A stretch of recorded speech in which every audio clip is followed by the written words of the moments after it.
Hello friends, welcome to my channel. Start करते हैं आज की वीडियो है बौद्ध धर्म का पार्ट 2। पहला क्वेश्चन है गौतम बुद्ध का जन्म कब हुआ था? तो कब हुआ था?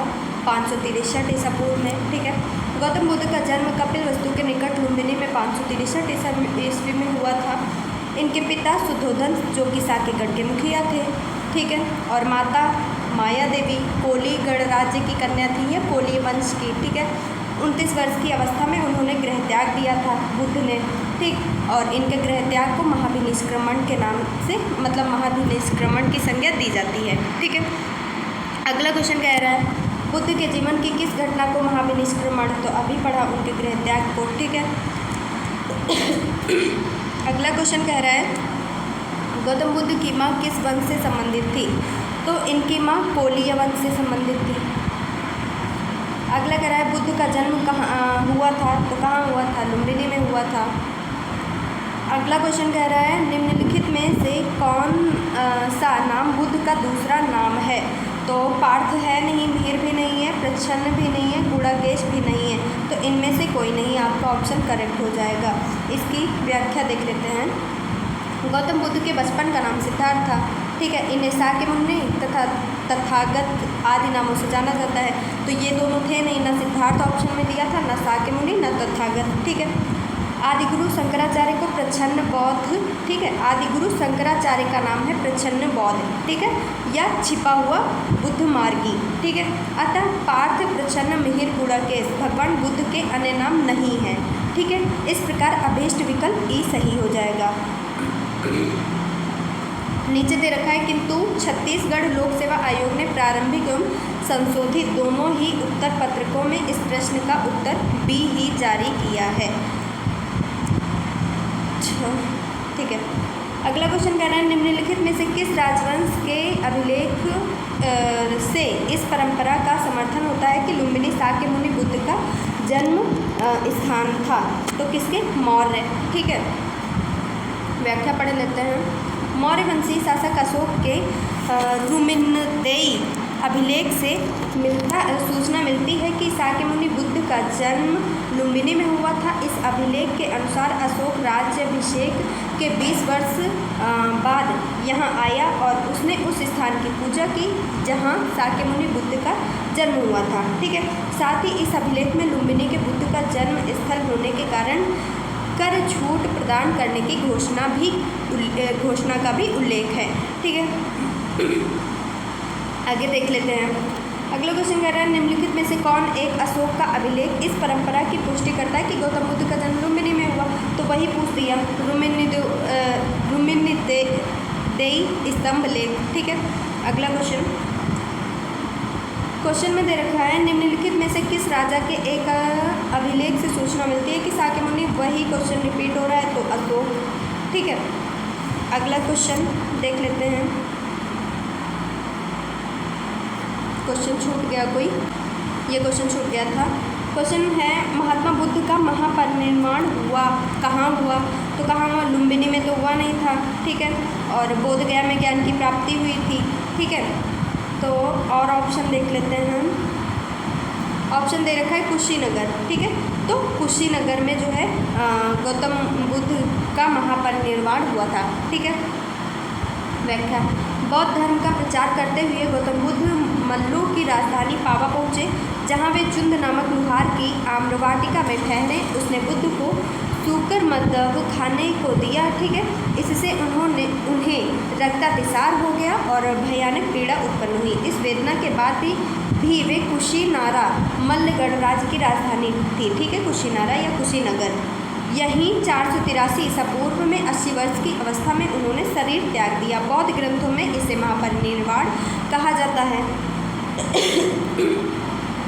अगला क्वेश्चन कह रहा है गौतम बुद्ध का महापरिनिब्बान किस राज्य में हुआ था? तो वही मल्ल। अगला क्वेश्चन कह रहा है महात्मा बुद्ध का महापरिनिर्वाण किसके गणतंत्र में हुआ था? मल्लों के। ठीक है, अगला क्वेश्चन कह रहा है गौतम बुद्ध ने किस स्थान पर निर्वाण प्राप्त किया था? तो कहाँ पर निर्वाण प्राप्त किया था? इसमें ऑप्शन में तो उत्तर दिया नहीं है, व्याख्या पढ़ लेते हैं। कह रहे बौद्ध धर्म में सांसारिक दुखों से मुक्ति या दुख निरोध को ही निर्वाण माना गया है। ठीक है, निर्वाण का मतलब ये माना गया है कि सांसारिक दुखों से मुक्ति मिलना। ठीक है, बुद्ध को सांसारिक दुखों से मुक्ति यानी कि निर्वाण या ज्ञान की प्राप्ति के समय प्राप्त हुआ। ठीक है, बुद्ध को सांसारिक दुखों से मुक्ति कब मिली? जब इनको ज्ञान की प्राप्ति हो गई। ठीक है, जो कि बोधगया में प्राप्त हुआ था। तो इसका आंसर ये तो बता रहा है कि बोधगया होगा, बोधगया इसमें दिया नहीं है। ठीक है, तो फिर इसका आंसर जो है कुशीनगर, मेरे हिसाब से कुशीनारा ही होना चाहिए, या कुशीनगर या कुशीनारा एक ही चीज़ है, कुशीनगर ही होना चाहिए। निर्वाण की प्राप्ति एक तरह से ये भी माना जाता है कि मृत्यु को भी बोला गया ना निर्वाण की प्राप्ति, तो कुशीनगर भी माना जाना चाहिए। ठीक है, अगला कह रहा है महापरिनिर्वाण मंदिर अवस्थित है, तो कुशीनगर में। ठीक है, इसकी व्याख्या पढ़ लेते हैं। महापरिनिर्वाण मंदिर उत्तर प्रदेश के कुशीनगर जिले में स्थित है। मंदिर में स्थापित भगवान बुद्ध की मूर्ति 1876 ईस्वी में उत्खनन के द्वारा प्राप्त की गई थी। महापरिनिर्वाण मंदिर विश्व में बौद्ध धर्म के सबसे पवित्र मंदिरों में से एक माना जाता है।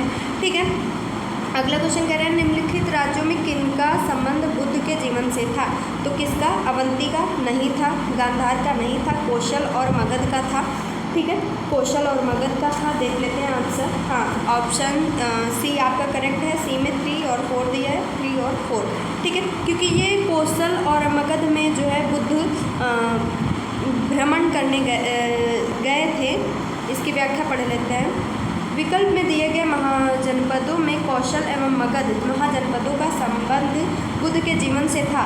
गौतम बुद्ध ने अपनी शिक्षा के प्रचार प्रसार हेतु मगध एवं कौशल दोनों राज्यों में भ्रमण किया था। ठीक है, शिक्षा का प्रचार प्रसार करने के लिए। ठीक, अगला क्वेश्चन दे रखा है गौतम बुद्ध द्वारा अपने धर्म में दीक्षित किया जाने वाला अंतिम व्यक्ति निम्नलिखित में से कौन था? तो सुभद्र था। ठीक है, अगला क्वेश्चन कह रहा है व्याख्या। अपने जीवन के अंतिम वर्ष में गौतम बुद्ध अपने शिष्य चुंद के यहाँ पावा पहुँचे। ठीक है, यहाँ सूकर माधव भोज सामग्री खाने से वे अतिसार रोग से पीड़ित हो गए। फिर वे पावा से कुशीनगर चले गए और यहीं पर सुभद्र को उन्होंने अपना अंतिम उपदेश दिया था। अपना अंतिम उपदेश बुद्ध ने किसको दिया था? सुभद्र को। ठीक है, अगला क्वेश्चन कह रहा है बुद्ध ने अपने जीवन की अंतिम वर्षा ऋतु कहाँ बिताई थी? तो कहाँ बिताई थी? वैशाली में। ठीक है, और बुद्ध द्वारा रूपांतरित निम्न व्यक्तियों में से कौन सा अंतिम था? तो कौन सा? सुभद्र अंतिम था। ठीक है, अगला क्वेश्चन देख लेते हैं। पहले क्वेश्चन की व्याख्या पढ़ लेते हैं। महापरिनिर्वाण सूक्त से उनके जीवन के विविध आयामों एवं काल का निर्धारण किया जाता है, जिसके अनुसार बुद्ध ने अपने जीवन की अंतिम वर्षा ऋतु वैशाली में बिताई थी। ठीक है, अगला क्वेश्चन कह रहा है निम्नलिखित में से कौन सा एक बौद्ध मत में निर्वाण की अवधारणा की सर्वश्रेष्ठ व्याख्या करता है? तो कौन? ऑप्शन दे रखा है ए। कौन सा? तृष्णा रूपी अग्नि का शमन। ठीक है, IAS प्री 2013 में पूछा गया है। बुद्ध ने निर्वाण को मन की उस परम शांति के रूप में वर्णित किया है जो तृष्णा, क्रोध और दूसरी विषादकारी मना स्थितियों से परे है। ठीक है, यह शांति तभी प्राप्त होती है जब सभी वर्तमान इच्छाओं के कारण समाप्त हो जाएं और भविष्य में पैदा हो सकने वाली इच्छाओं का जड़ से नाश हो जाए। ठीक है, निर्वाण में तृष्णा और द्वेष के कारण जड़ से समाप्त हो जाते हैं, जिससे मनुष्य सभी प्रकार के कष्टों या मतलब दुखों या संसार में पुनर्जन्म के चक्र से छूट जाता है। अतः विकल्प एक सही है। ठीक, अगला क्वेश्चन कह रहा है कि बोधगया में किसने ज्ञान की प्राप्ति की थी? तो गौतम बुद्ध ने ज्ञान की प्राप्ति की थी। पढ़ा है हम लोगों ने भी। हाँ, बी ऑप्शन करेक्ट हो जाएगा। कह रहे बौद्ध धर्म के प्रवर्तक गौतम बुद्ध को ज्ञान प्राप्ति बोधगया में हुई थी। यहाँ 6 वर्षों की कठिन साधना के बाद 35 वर्ष की अवस्था में वैशाख पूर्णिमा की रात्रि को एक पीपल वृक्ष के नीचे इन्हें ज्ञान की प्राप्ति हुई थी। आलार कलाम कौन थे? तो बुद्ध के जो है गुरु थे। ठीक है, इसमें ऑप्शन में हाँ बुद्ध के गुरु, ऑप्शन डी आपका करेक्ट हो जाएगा। आलार कलाम बुद्ध के गुरु थे, डी सही है। ठीक है, व्याख्या पढ़ लेते हैं। महाविनिष्क्रमण के बाद ज्ञान की खोज में महात्मा बुद्ध आलार कलाम के आश्रम में पहुँचे तथा उनसे दीक्षा ली। ठीक, आलार कलाम के आश्रम में उन्होंने तपस्या की, किंतु वे इससे संतुष्ट नहीं हुए। आलार कलाम सांख्य दर्शन के आचार्य थे तथा अपनी साधना शक्ति के लिए विख्यात थे। ठीक है, अगला ऑप्शन क्वेश्चन देख लेते हैं 21। महात्मा बुद्ध ने अपना पहला धर्मचक्र प्रवर्तन किस स्थान पर दिया था? तो किस स्थान पर दिया था? सारनाथ में। ठीक है, व्याख्या कह रहा है, ज्ञान प्राप्ति के पश्चात गौतम बुद्ध ने अपने मत का प्रचार प्रारंभ किया। उरुवेला से वे सबसे पहले ऋषिपत्तम, वर्तमान में सारनाथ वाराणसी के निकट, ठीक है, आए, ऋषिपत्तन आए। ठीक है, यहाँ उन्होंने 5 ब्राह्मण सन्यासियों को पहला उपदेश दिया। ठीक है, इस प्रथम उपदेश को धर्मचक्र प्रवर्तन कहा जाता है। ठीक, अगला, बुद्ध ने अपना पहला उपदेश कहाँ दिया? तो अभी हम लोगों ने पढ़ा सारनाथ में दिया। सारनाथ में प्रथम प्रवचन किसने दिया? तो गौतम बुद्ध ने दिया। ठीक है, महात्मा बुद्ध। अगला, गौतम बुद्ध अपना प्रथम उपदेश कहाँ दिए थे? वही सारनाथ। ग्रंथों में कह रहा है, ग्रंथों में उल्लिखित धर्मचक्र प्रवर्तन है। तो धर्मचक्र प्रवर्तन क्या है? उनका मतलब बुद्ध का दर्शन, तो ये तो है नहीं। और बी ऑप्शन दे रखा है, सारनाथ में दिया गया उनका प्रथम उपदेश। तो बुद्ध के प्रथम उपदेश को जो है धर्मचक्र प्रवर्तन कहा जाता है। ठीक है, जो कि सारनाथ में दिया था। ठीक, पहला उपदेश। ठीक है, अगला क्वेश्चन देख लेते हैं 26 कह रहा है, धर्मचक्र प्रवर्तन किया गया था सारनाथ में। ठीक है, अगला कह रहा है, बुद्ध ने सर्वाधिक उपदेश दिए, मतलब सबसे ज़्यादा उपदेश कहाँ दिए थे? तो श्रावस्ती में सबसे ज़्यादा उपदेश दिए हैं। ठीक है, बुद्ध के सबसे अधिक शिष्य कौशल राज्य में हुए थे तथा यहाँ की राजधानी श्रावस्ती में उन्होंने सर्वाधिक उपदेश दिए थे। ठीक, अगला क्वेश्चन कह रहा है, बुद्ध कौशाम्बी किसके राज्यकाल में आए थे? तो किसके? उदयन के राज्यकाल में आए थे कौशाम्बी में। ठीक है, महात्मा बुद्ध वत्सराज उदयन के शासनकाल में कौशाम्बी आए थे। ठीक, वहाँ उन्होंने नवा वर्षावास किया। ठीक, उदयन के पिंडोला भारद्वाज के प्रभाव से बौद्ध बनने के बाद घोषिताराम विहार भिक्षु संघ को दान किया था। ठीक है,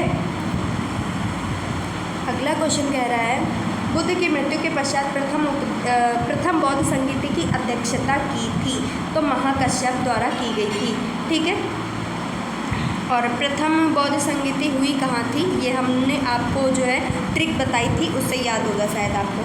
प्रथम बौद्ध संगीति, ठीक है, या प्रथम बौद्ध परिषद, ठीक है, बुद्ध की मृत्यु के तत्काल बाद राजगृह, है ना, राजगृह या राजगीर की समर्पित गुफा में हुई थी। इस समय मगध का शासक जो है अजातशत्रु था।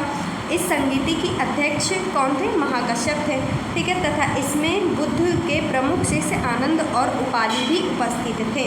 ठीक है, इसमें बुद्ध की शिक्षाओं का संकलन हुआ तथा उन्हें सुत्त और विनय नामक 2 पिटकों में विभाजित किया। सुत्त और विनय पिटक, ठीक है, आनंद तथा उपाली क्रमशः धर्म और विनय के प्रमाण माने गए। ठीक है, अगला कह रहा है, प्रथम बौद्ध संगीति के अध्यक्ष कौन थे? प्रथम बौद्ध संगीति के हम लोगों ने अभी पढ़ा महाकश्यप। ठीक है, ऑप्शन बी करेक्ट हो जाएगा उसका। अब आ गया 31, कह रहा है, प्रथम बौद्ध परिषद का संचालन निम्नलिखित में से किस एक ने किया था? तो महाकश्यप ने किया था। बार बार वही क्वेश्चन दे रहा है घुमा घुमा के। प्रथम उपदेश महासभा कहाँ आयोजित हुई थी? राजगृह में। ठीक है, रावय पाक था, तो राज से प्रथम राजगृह, ठीक है, द्वितीय रावय वैश्य वैशाली, ठीक है, तृतीय रावय पाकु पा से पाटिलपुत्र, ठीक है, और चतुर्थ कहाँ हुई थी? रावय पाकु का से कुंडलवन। ठीक है, चारों। अब है 33 है, समर क्या दे रखा है, कह रहा है सप्तपर्णी गुफा स्थित है। तो सप्तपर्णी गुफा आपकी राजगृह में स्थित है। ठीक है, हाँ, सी ऑप्शन करेक्ट हो जाएगा। अगला 34 कह रहा है, भगवान बुद्ध के महापरिनिर्वाण के बाद पहली बौद्ध संगीति हुई थी, तो वही राजगृह में हुई थी। ठीक है, अध्यक्ष महाकश्यप थे। ठीक है, 35 कह रहा है कश्मीर में कनिष्क के शासनकाल में जो बौद्ध संगीति आयोजित हुई थी उसकी अध्यक्षता निम्नलिखित में से किसने की थी। तो किसने की थी, वसुमित्र ने की थी। ठीक है, इसकी व्याख्या पढ़ लेते हैं। बौद्ध धर्म की चतुर्थ संगीति कुषाण शासक कनिष्क के राज्यकाल में कश्मीर के कुंडलवन में हुई थी। ठीक है, और इसकी अध्यक्षता सुमित्र ने की तथा अश्वघोष इसके उपाध्यक्ष थे। ठीक, इस सभा में महासांगिकों का वर्चस्व था।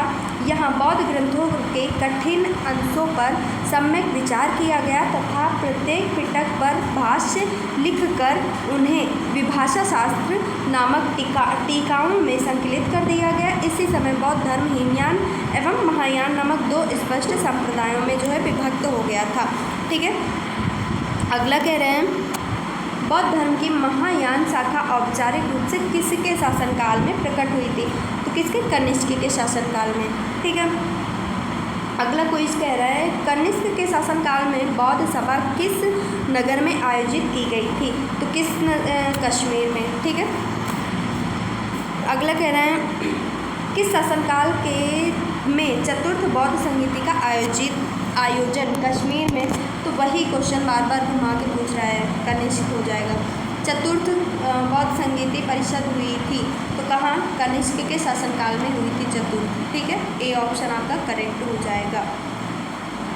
आगे कह रहा है निम्नलिखित में से किस शासक ने चतुर्थ बौद्ध संगीति कश्मीर में आयोजित हुई थी। वही बार बार पूछ रहा है, क्वेश्चन दे रखा है निम्नलिखित पर विचार कीजिए। तो करते हैं बुद्ध में देवत्वारोपण, तो ये सही दिखा रहा है। और बोधिसत्व के पथ पर चलना। ठीक है, मूर्ति उपासना तथा अनुष्ठान। हाँ देखिए, विचार करना है। बुद्ध में देवत्वारोपण, बोधिसत्व के पथ पर चलना, मूर्ति उपासना तथा अनुष्ठान उपयुक्त में से कौन सी विशेषता या विशेषताएं महायान बौद्ध मत की हैं।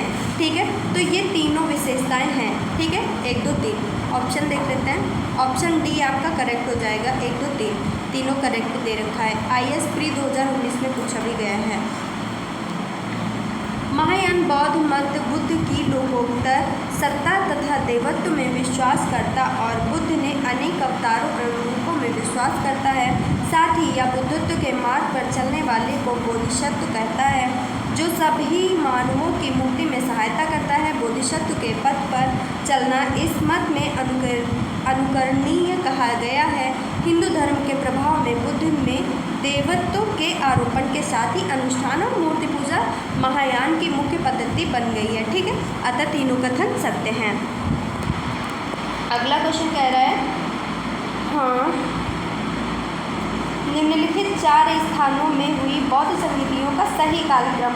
तो सही हमने बताया रावय पाक पहला, वैशाली पाक। ठीक है, तो आपका दूसरा होना चाहिए पहले। तो दूसरा पहले इसमें दे रखा है और इसमें दे रखा है। पहली चीज़ हमने आंसर देख लिया, डी सही है तो डी करेक्ट हो जाएगा। ठीक है, और फिर देखेंगे दूसरा पहले। ठीक है, दूसरे नंबर पर पहला होना चाहिए तो यही आपका करेक्ट हो जाएगा। ठीक, आगे देख लेते हैं व्याख्या। प्रथम बौद्ध संगीति बुद्ध की मृत्यु के तत्काल बाद मगध नरेश अजातशत्रु के कार्यालय में, ठीक है, राजगृह या राजगीर स्थित सप्तपर्णी गुफा में संपन्न हुई थी। द्वितीय बौद्ध संगीति का आयोजन कालाशोक के प्रथम जो है अजातशत्रु, द्वितीय कालाशोक के शासनकाल में, बुद्ध की मृत्यु के 100 वर्ष बाद वैशाली में की गई। ठीक है, तृतीय बौद्ध संगीति मौर्य सम्राट अशोक के शासनकाल में, पहली अजातशत्रु, द्वितीय कालाशोक और तृतीय जो है अशोक के शासनकाल में पाटलिपुत्र में हुई। ठीक है, और मोगलिपुत्र इसके अध्यक्ष थे। तीसरी वाले के अध्यक्ष मोगलिपुत्र जो है अध्यक्ष थे। और चतुर्थ बौद्ध संगीति कनिष्क के शासनकाल में कहाँ, कुंडलवन जो कि कश्मीर में है में हुई। ठीक है, इसकी अध्यक्षता वसुमित्र तथा उपाध्यक्ष थे आपके अश्वघोष। ठीक है, 43 कह रहा है द्वितीय बौद्ध समिति का आयोजन कहाँ हुआ था? तो हमने पढ़ा है वैशाली में हुआ था, ठीक है। और द्वितीय के जो है अध्यक्ष कौन थे? कालाशोक, ठीक है। और प्रथम के अजातशत्रु। प्रथम समिति के शासक जो है किसके कार्यकाल में प्रथम समिति हुई थी? अजातशत्रु, ठीक है। द्वितीय कालाशोक और तृतीय आपकी अशोक और चतुर्थ कनिष्क, ठीक है। तृतीय बौद्ध समिति पूछ रहा है, समिति किस शासनकाल स्थान पर बुलाई गई थी? तृतीय हम लोगों ने पढ़ा है पाटलिपुत्र। आगे देख लेते हैं। 45 कह रहा है प्रथम बौद्ध समिति का आयोजन हुआ था वही अजातशत्रु के शासनकाल में हुआ था, ठीक है। अगला दे रखा है निम्नलिखित में से किस नगर में प्रथम बौद्ध सभा आयोजित की गई थी? बार बार वही राजगीर में, ठीक है। अगला क्वेश्चन दे रखा है इधर, कह रहा है निम्नलिखित में से किस शासक ने द्वितीय बौद्ध सभा का आयोजन किया था? तो किसने किया था? अशोक, हम लोग कालाशोक, ठीक है, हम लोगों ने पढ़ा था। तृतीय का अशोक था, इसका कालाशोक। डी ऑप्शन करेक्ट हो जाएगा, ठीक। अगला क्वेश्चन कह रहा है बुद्ध के जीवन की 4 महत्वपूर्ण घटनाओं पर उनसे संबद्ध 4 स्थानों का नीचे उल्लेख है। यह 2 स्तंभ 1 एवं स्तंभ 2 अंकित है, आपको इनका सुमेलन करना है, ठीक है। तो चलो चारों का सुमेलन कर लेते हैं। तो जन्म इनका हुआ था लुम्बिनी में, ठीक है। ज्ञान की प्राप्ति हुई बोधगया में और प्रथम प्रवचन दिया था इन्होंने सारनाथ में। निधन हुआ था कुशीनगर में। तो आपका ये करेक्ट हो जाएगा। अब देख लेते हैं पहले का तीसरा, दूसरे का दूसरा और तीसरे का पहला, इतना किस ऑप्शन में मैच कर रहा है? जन्म पहले का तीसरा, पहले में तीसरा किसी में नहीं दे रखा है इसमें, तो आपका उपयुक्त में से कोई नहीं ऑप्शन करेक्ट हो जाएगा। डी, हाँ सॉरी एक मिनट, दे रखा है यहाँ पे पहले में तीसरा, ये दे रखा है, ठीक है। वो मैथ सही हुआ था, हमने इधर देखा नहीं कि पहले में तीसरा दे रखा है इधर, ठीक है। पहले में तीसरा हो जाएगा, दूसरे का दूसरा हो जाएगा और ये ऐसे ही दिया है, हाँ, दूसरे का दूसरा, तीसरे का पहला, चौथे का चौथा, ठीक है। आपका सी ऑप्शन करेक्ट हो जाएगा। ये वही चीज़ दिया है, आप इसको रीड कर लेना, ठीक है। व्याख्या कुछ अलग से नहीं दी है, वही दी हुई है, पढ़ चुके हम लोग कई बार। भारतीय कला में बुद्ध के जीवन की किस घटना का चित्रण मृग सहित चक्र द्वारा हुआ है? तो प्रथम उपदेश, ठीक है, पढ़ लेते हैं। भारतीय कला में बुद्ध के जीवन के प्रथम उपदेश का चित्रण मृग सहित चक्र द्वारा हुआ है। बुद्ध ने अपना प्रथम उपदेश सारनाथ में मृग दाव मतलब हरिण वन में दिया था, ठीक है। अगला क्वेश्चन कह रहा है 50 क्वेश्चन दे रखा है सूची 1 को सूची 2 से सुमेलित कीजिए तथा सूचियों के नीचे दिए गए फुट से सही करिए। तो जन्म का क्या हो जाएगा इसमें? जन्म का कमल था, तो कमल तो यहाँ पे दे नहीं रखा है, जन्म का कमल था, मुझे लग रहा है ये 4 होंगे, डी वाला होगा, उधर दिया होगा, ठीक है, देख लेते हैं। हाँ, डी दे रखा है इधर और इधर ये देखिए कमल ऑप्शन भी दे रखा है, ठीक है। तो जन्म का कमल हो जाएगा, कहाँ गया? जन्म का हो जाएगा आपका कमल, ठीक है। और जन्म का कमल हो जाएगा। प्रथम प्रवचन इसका धर्मचक्र प्रवर्तन हो जाएगा। महाबोधि उधर एक कुछ और दिया है, उधर जो है त्याग दे रखा होगा, सी में जो है त्याग, डी में जो है त्याग दे रखा होगा, यहाँ पे हम त्याग लिख लेते हैं, हो जाएगा, ठीक है। त्याग हो जाएगा आपका, त्याग हो जाना चाहिए जो है आपका घोड़ा, और महाबोधि हो जाएगा आपका बोधि वृक्ष। देख लेते हैं इसका आंसर। ये यहाँ पे सुमेलित दिया है तो यहीं से आप पढ़ लीजिएगा। ये देखिए जन्म का कमल दे रखा है, प्रथम प्रवचन का वही धर्मचक्र प्रवर्तन दे रखा है, और महाबोधि का बोधि वृक्ष, त्याग का घोड़ा, ठीक है, सही है। देख लेते हैं 51। करमापा लामा तिब्बत के बुद्ध संप्रदाय के किस वर्ग का है? करमापा लामा, तो यह है कंग्यूपा का। ठीक है, बहुत बड़ा क्वेश्चन दे रखा है, इसको पहले पढ़ लेते हैं। कह रहे हैं महात्मा बुद्ध के संबंध में निम्नलिखित कथनों में कौन सही है? कौन सही है? ठीक है, उनका जन्म कपिलवस्तु में हुआ था, तो कपिलवस्तु में इनका जन्म हुआ था। हाँ, अगला दे रखा है उन्होंने बोधगया में ज्ञान की प्राप्ति किया था। ठीक है, हाँ किया था, करेक्ट हो जाएगा। अगला दे रखा है उन्होंने वैदिक धर्म को अस्वीकार किया था, तो ये वाला मुझे ये कंफर्म नहीं है, अभी आंसर देख के देखते हैं। उन्होंने आर्य सत्य का प्रचार किया था, तो ये करेक्ट हो जाएगा। तो 1, 2, 3 मेरे हिसाब से करेक्ट है, बाकी ये वाला अभी आंसर देख लेते हैं तब बताते हैं। आंसर दे रखा है डी, मतलब 1, 2, 3, 4, चौथा भी आपका करेक्ट ऑप्शन, चौथा भी करेक्ट दे रखा है। ठीक है, हाँ मतलब ये भी करेक्ट दे रखा है, उन्होंने वैदिक धर्म को अस्वीकार किया था। ठीक है, आपका ऑप्शन डी करेक्ट हो जाएगा। अगला क्वेश्चन दे रखा है बोधगया में महाबोधि मंदिर बनाया गया जहाँ पे क्या हुआ था? बोधगया में महाबोधि मंदिर बनाया गया जहाँ गौतम बुद्ध को ज्ञान की प्राप्ति हुई थी। ठीक है, ऑप्शन बी करेक्ट हो जाएगा। व्याख्या आप लोग पढ़ लीजिएगा, क्योंकि हम लोग इसको कई बार पढ़ चुके, फिर पढ़ेंगे वीडियो लंबी हो जाएगी। बोधगया में बोधि वृक्ष अपने वंश की इस पीढ़ी का है, अपने वंश की इस पीढ़ी का है पंचम। ठीक है, इसकी व्याख्या पढ़ लेते हैं। बोधगया मंदिर में स्थित वर्तमान बोधि वृक्ष वही नहीं है जिसके नीचे बैठकर महात्मा बुद्ध ने ज्ञान की प्राप्ति किया था। ठीक है, ह्वेनसांग के अनुसार उस मूल वृक्ष को 7वीं शताब्दी में सम्राट शशांक ने नष्ट कर दिया था। ये चीज़ अभी आप आगे भी पढ़ोगे। ठीक है, कि शशांक ने जो है बोध वृक्ष को कटवा दिया था। ठीक, वर्तमान वृक्ष जिसे हम देख रहे हैं वह 5वीं पीढ़ी का वृक्ष है। ठीक है, जिसे अलेक्जेंडर कनिंघम ने लगवाया था। ठीक, यह वृक्ष पूरी तरह संरक्षित है और केवल इससे गिरी हुई पत्तियों को ही छूने एवं उठाने का अधिकार है। ठीक है, अगला 55 कह रहा है निम्नलिखित में कौन सा बौद्ध पवित्र स्थल निरंजना नदी पर स्थित है? तो बोधगया निरंजना नदी पर स्थित है।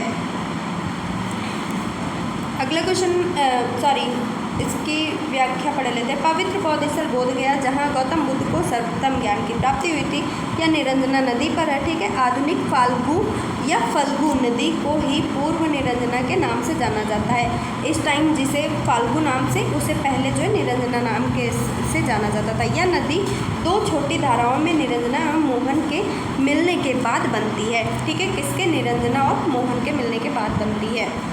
और अगला क्वेश्चन दे रखा है बुद्ध के उपदेश किससे संबंधित हैं?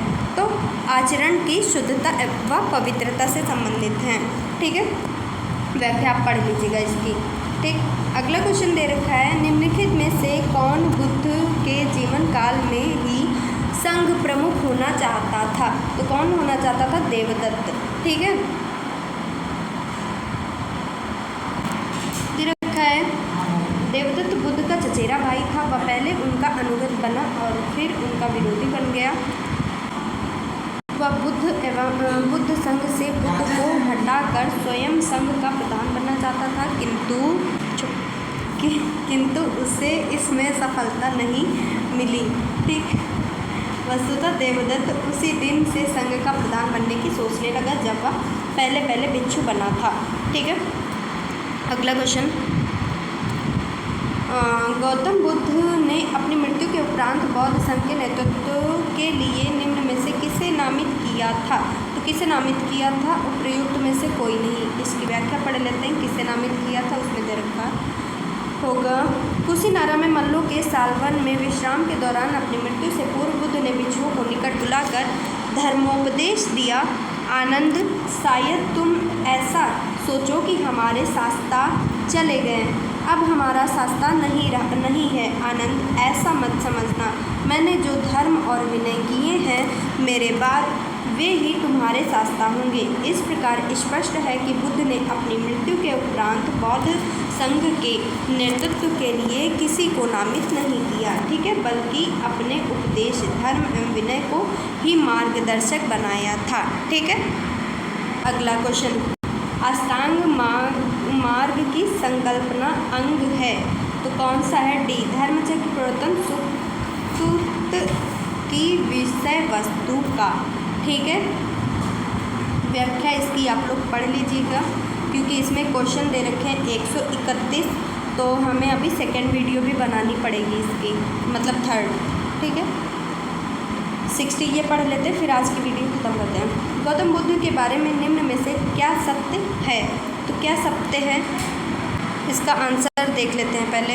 क्या सत्य है, आंसर दे नहीं रखा है तो हम इसकी व्याख्या ही पढ़ लेते हैं पहले, ठीक है। गौतम बुद्ध कर्म सिद्धांत में विश्वास करते थे। वे आत्मा में विश्वास न करते हुए भी पुनर्जन्म में विश्वास करते थे, ठीक है। एक तो कर्म सिद्धांत में विश्वास करते थे, दूसरी चीज़ वे जो है आत्मा में विश्वास नहीं करते थे लेकिन पुनर्जन्म में विश्वास करते थे, ठीक है।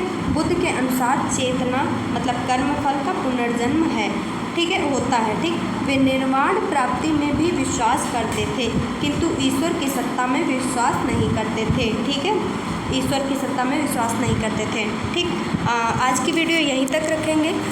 अभी जो है टोटल क्वेश्चन दिए हैं 131, तो हमको थर्ड वीडियो बनानी पड़ेगी।